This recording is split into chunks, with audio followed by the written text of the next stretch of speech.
Episode 2. We can fit the exhaust. That's good. But can we fit the brake caliper? That's going to be a problem. But anyway, we'll start with some cosmetic work. That's easy stuff. And don't be concerned by that piece of subframe hanging there. We're not going to be looking at that today.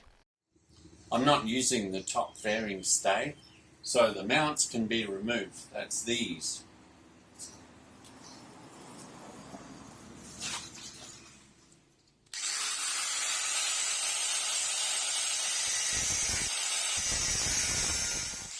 I tried to finish this off with a 120 grit flapper wheel. Wasn't a very good idea because the flapper wheel tends to make the piece concave.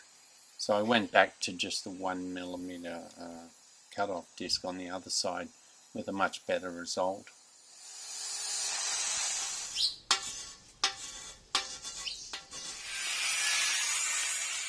This is Luna, the helping dog. You might be thinking, wait a minute, shouldn't you have a pit bull named Spud? No, this is all we have.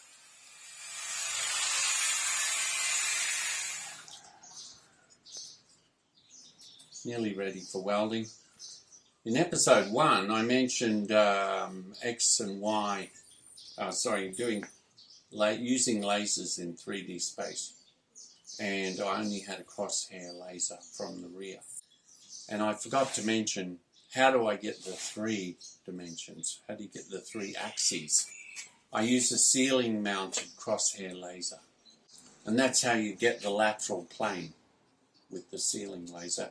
And you can align the vertical of the ceiling laser with the horizontal laser. The other thing I didn't make really clear was the artist drew what I designed, so he had no input into what you see in the image. That's just from here. While I'm doing some of these cosmetic things, what are these? This is Honda's attempt to merge the frame with the lower subframe rail, but with this little strange bit. So they have to go. In episode 1, I talked about getting the exhaust system past the swing arm and how we can use the laser and so on to do that. Well, now we're going to check that. It turns out that this left-hand foot peg mount that I have is not bent. This is the Chinese one, new Chinese one. So I put an original foot peg on there and we'll use that as a reference point. First things first, I'll set up the laser again, except this time I'll set it level and adjust the frame to suit. This laser was given to me by one of my US friends. Thanks, buddy. It probably cost him a bit in the old days, but now you can buy self-leveling crosshair lasers quite cheaply if you need to do this for your own project.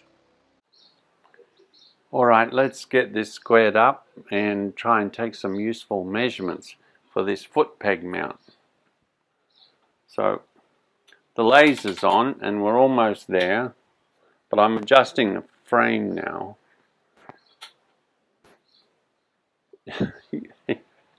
You've got to help me out more.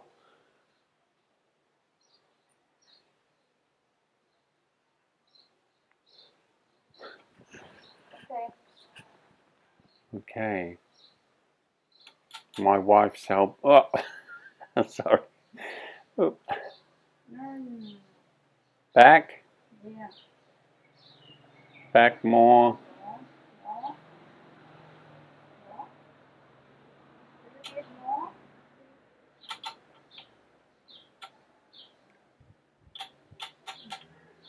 Are we good?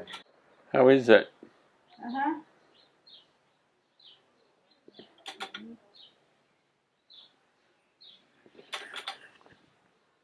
Well, that looks pretty good. Great. You did a good job. All right. Now we're going to do, here comes Luna to help. All right, so Oh, we're way off here. All right, I've fitted this. I've used this before. It's just a piece of threaded rod, a couple of plastic cups that I 3D printed a while back. What we want to do here is get this dimension of the standard foot peg, which I fitted to an unbent bracket, so I know where to position the one on the other side. So we're looking at just under 270 millimeters for the end of the peg to our center line.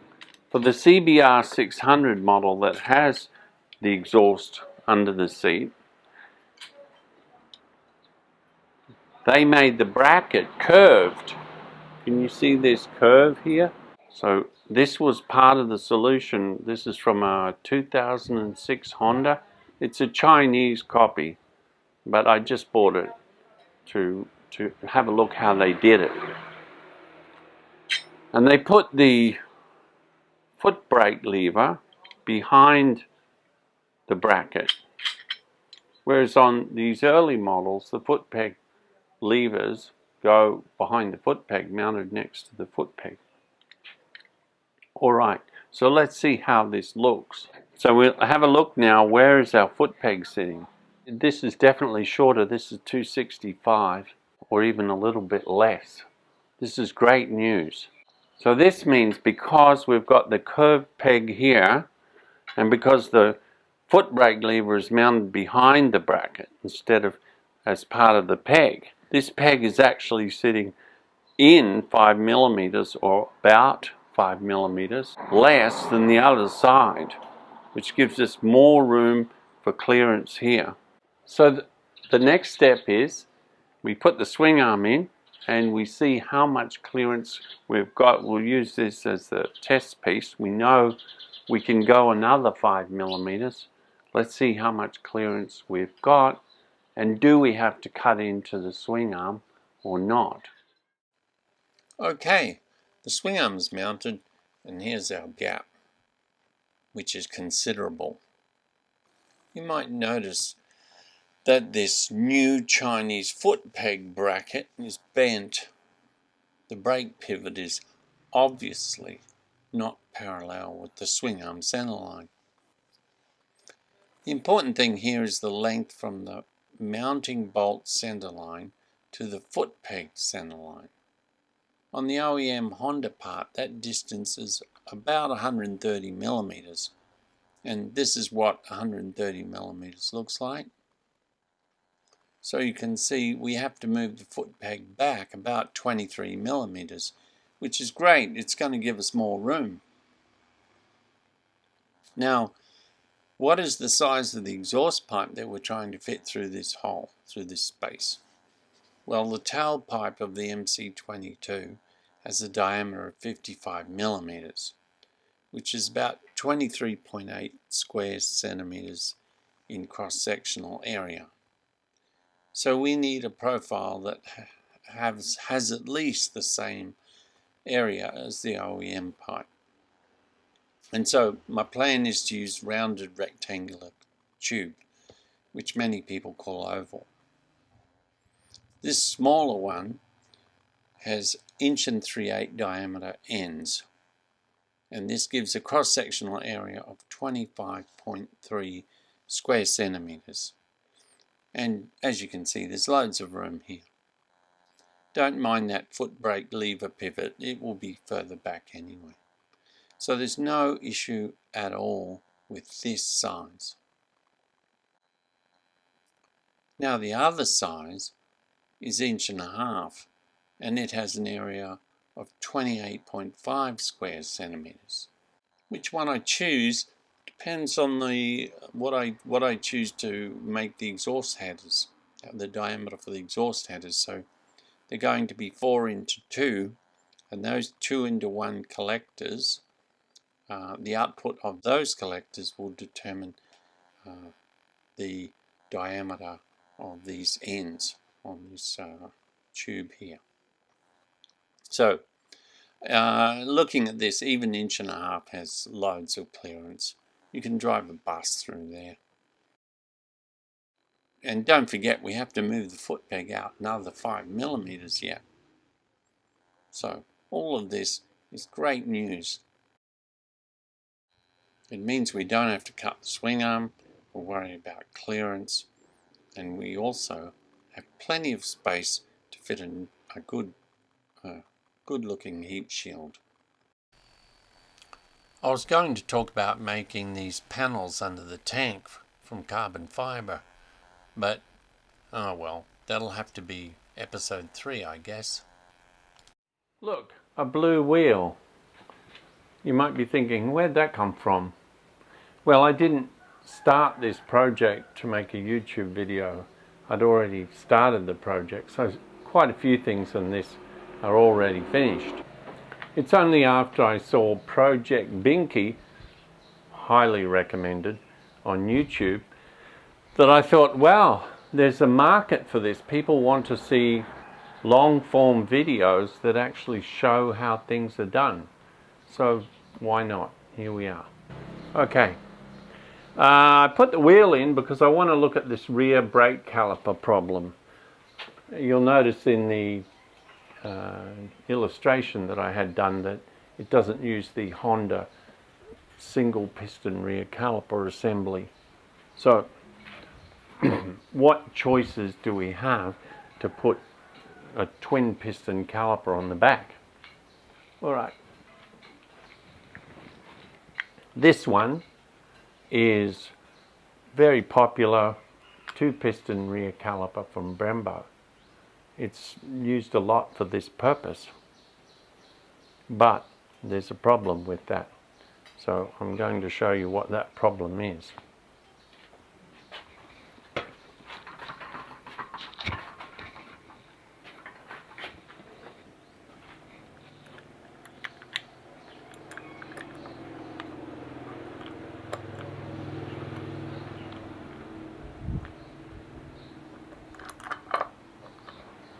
Okay, if we put the caliper in the position where it should be on the disc, so it's, you know, the pads are sitting lower than the edge of the disc, then what happens is the back of the caliper here hits the supports for the disc. Now there's only a couple of ways you can fix this. One is to grind down these 4 supports, probably take about 2mm off them. Use a larger disc. They're the only 2 options. Okay. What other calipers can we use? This little one here is also Brembo. It's used on the scooter range. A Yamaha Jog, I believe. It is a twin piston caliper. But it's not recommended for running in this direction. And also, it has the same problem as the other Brembo. It hits the disc supports. So, back where we started again. Okay, this one. This is a Chinese fake Brembo racing caliper. The real one costs over $500 US. Probably $700 US. The problem with this is the pistons are poorly made. They're aluminium and they're only cosmetically anodized. And the seals, I'm very suspect about the seals. Okay, so this caliper does fit, however. So you can use it without it hitting the back support. So it is an option. The other thing I think I'd like to try would be Nissan CNC caliper, or some version of a 2-piston Nissan, because I'd like to have Nissan's front and rear. They're the OEM supplier for Honda. So I'd just like to have that. But again, very expensive. Alright. Let me show you how we get this fake Brembo onto the wheel. So I designed a bracket to take the standard Honda mount, or the swing arm here, and 3D printed it in plastic. The idea being that, you know, you could get this CNC machined. I don't own a CNC machine, so I can't do it myself, otherwise I would. And the cost of getting a one-off done in CNC is very expensive, so it's a problem. In any case, let me put this in.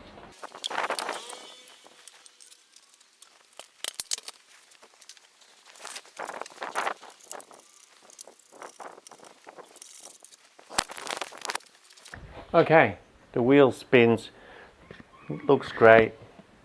Got a few problems with it. Don't know how to get this machined. Where's the money going to come from? So have to come up with some idea. Why am I working on this at the moment? Well, I want to get this rear finished. I want to get the swing arm finished, the hugger finished. I want to get this finished, and the foot peg and so on. So that's all for episode 2. In episode 3 we have a lot more cosmetic things and more plans and intentions and ideas to do. So until then, please subscribe and so on. See you next time.